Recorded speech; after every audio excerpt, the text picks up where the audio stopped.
We don't have a tripod and the camera is sitting on top of a toilet paper roll.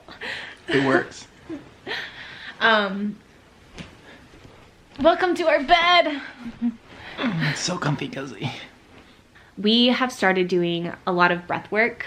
I am so sad that it took me such a long time to discover breath work, but I'm like trying to make it a daily part of my life.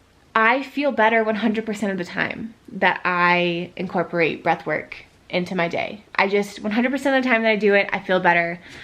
I'm doing like a 5 to 7 minute video. Like, you have to just do it, you know, like you have to do the things that make you feel better. In the same way that we have like added these different things to our life that have made a difference, we've also taken away the things that are harmful. Like, and that could be as simple as like staying up too late on like too often. It's like what it boils down to is like listening to not only your inner voice, but like your physical body. The root of all of this is coming into alignment with the things that help you and also recognizing the things that hurt you, and like having enough self-love to be like, this thing that I keep doing is harming me.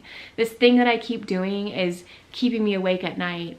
It's making me feel bad. It's making me act in XYZ way. Like, it's recognizing those things and loving yourself enough to be like, no, we're not choosing that because that is going to make me feel bad. It just leads to more health. It leads to more life. It leads to more love. And it doesn't have to be militant. It doesn't have to be dogmatic. It doesn't have to be about like creating rules for yourself.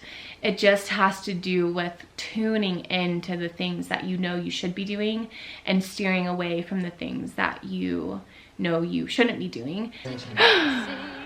We loved Wicked. Oh my gosh. Look at my hair. Okay, we are gonna do, let me show you this channel.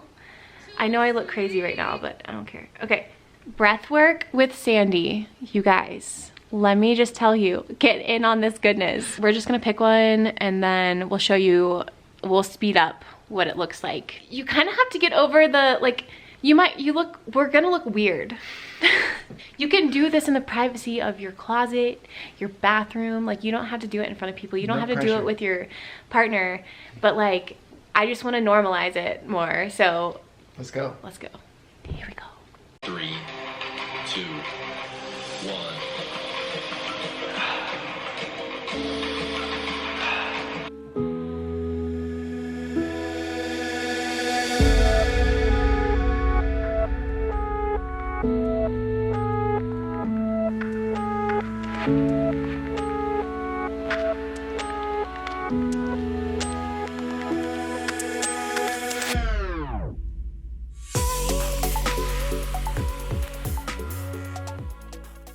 I feel like around the holidays, like, we're really faced with our kind of like consumerism as like a collective, and obviously like the ads are in your face. Like, think about how many texts you get throughout the like holiday months about like sales and deals and like buy this, buy this, buy this. Sometimes I feel like I can get sucked into this mentality of like nothing is gonna change, like this isn't gonna change, like, but then I'm also like, I am supporting it though with my need to have like convenience in all of these areas of my life. Dude, my kids are so jacked up right now.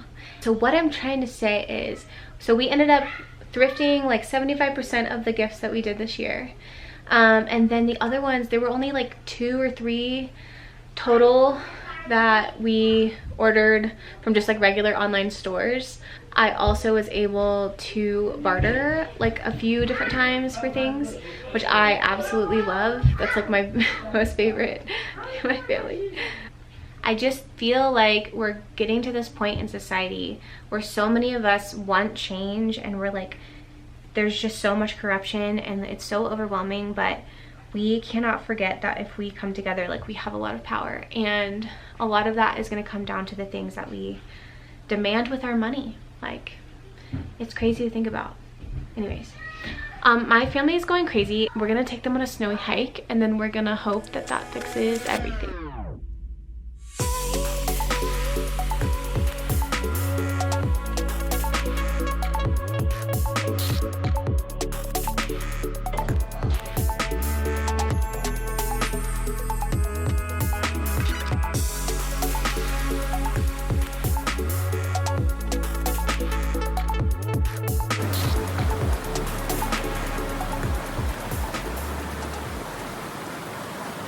I need to close out this video, and I also need to try to tame this insane mop of hair on my head. Obviously, since posting the last 2 videos that I posted about plant medicine, it just has like naturally increased a lot of conversations about it in my life.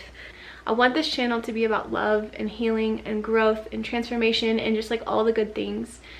But I also want to be authentic, and part of my authentic experience is like processing, you know, a lot of these like hard conversations that I'm having and the impact that they have. And I've had like 5 to 10 encounters now, some of them more pleasant than others, but talking about like me, like the possibility that I am like deceived in some way after sharing about plant medicine, and like I knew that was gonna happen. I think I even alluded to it in my video.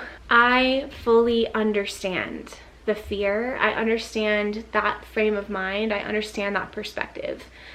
But I just want to like put it out there, the perspective from my vantage point of like, it is difficult to talk about how amazing an experience you had, how transformational, how healing, how full of love, how like just, you know, explaining these experiences, being met with the assumption that you are somehow like possessed by a devil or possessed by demons or like deceived. It's a pretty intense experience. I think there is a way to have open-hearted, curious conversations with people who are saying things that maybe don't fit into a specific framework that you have.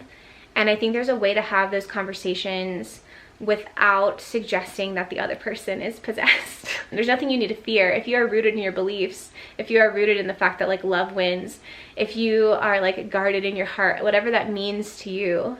Like, you don't need to fear someone else's story about love, and you don't need to fear someone else's like life experiences. I don't think you need to use devil influence or devil worship or demonic influence as a way to try to protect your own belief system. Like, it's possible that it is the framework itself that needs to be looked at. It's possible, maybe not for you. I think that when we immediately jump to those really extreme conclusions, we miss out on opportunities to like really connect with people and to really understand them. And talking to someone doesn't have to change your belief system. Talking to someone else doesn't have to, you know, mean that you agree with them. Like, trust me, I know that there is bad, dark, evil, scary stuff out there. Please just know, like from the bottom of my heart, I am not possessed by the devil. I am not possessed by demons. It's easy to put a label and say, oh, that person is actually following the devil disguised as an angel of light, than it is to actually start to look at some of these paradoxes within our belief systems. And I think that's why a lot of people do it. And I know that it doesn't come from a bad place. I know it doesn't come from a malicious place. But I think at some point we need to be willing to like look plainly at some of these things and see how they're kind of affecting our own interpretations of love and the ways that we like to confine it and define it. It's just something that I'm dealing with in my life right now in conversations with people, and it's definitely hard to navigate like over and over and over again. I am personally just learning that for me, like, it's such a liberating thing to be my authentic self in this space, and that's sometimes going to include things that are not like always, you know, the happiest or most pleasant experiences. You know, it's just part of being human. So anyway, thank you for watching, and I will see you next time.